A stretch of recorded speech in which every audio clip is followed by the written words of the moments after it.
ઓલપાડ વિધાનસભા વિસ્તારમાં સ્થાનિક સ્વરાજ્યની ચૂંટણીનો જંગ જામ્યો છે ત્યારે ધારાસભ્ય અને પૂર્વ મંત્રી મુકેશ પટેલે પ્રચારમાં એક નવી અને અનોખી પદ્ધતિ અપનાવી। મુકેશ પટેલ માત્ર ઉમેદવારોના પેમ્પલેટ જ નહીં પણ છેલ્લા વર્ષોમાં તેમણે ધારાસભ્ય તરીકે કયા ગામમાં કેટલા વિકાસના કામો કર્યા છે તેનો સંપૂર્ણ હિસાબ લઈને મતદારો પાસે પહોંચી રહ્યા છે।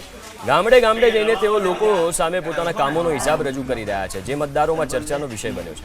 ઉલ્લેખનીય છે કે ઓલપાડ તાલુકાની ઘણી જિલ્લા અને તાલુકા પંચાયતની બેઠકો બિનહરીફ કરાવવામાં મુકેશ પટેલ સફળ રહ્યા છે, પણ હવે બાકી રહેલી બેઠકો પર ભાજપના ઉમેદવારોને જંગી બહુમતીથી જીતાડવા માટે તેઓ એડી ચોટીનું જોર લગાવી રહ્યા છે।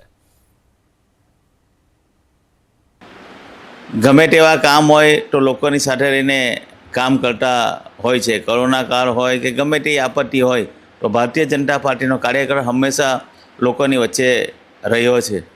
આજે અમે ગયા છે, છેલ્લા 2012 પછી હું ધારાસભ્ય બન્યા પછી અમે દરેક ગામની અંદર અમે અમારા કામનો હિસાબ પણ અમે આપીએ છીએ કે 2012થી આટલા વર્ષમાં કયા ગામમાં કેટલા રૂપિયાનું કામ થયું। આજે અમે માસમા ગામની અંદર ફરી રહ્યા છીએ, ત્યારે માસમા ગામની જનતાને ઘરે ઘરે જઈને અમારા ઉમેદવારના પેમ્પલેટની સાથે સાથે અમે 2012થી લઈને આજ સુધીમાં આ વિસ્તારની અંદર કેટલા ગામની અંદર કેટલા કામ કર્યા છે એની વિગત પણ આપી છે।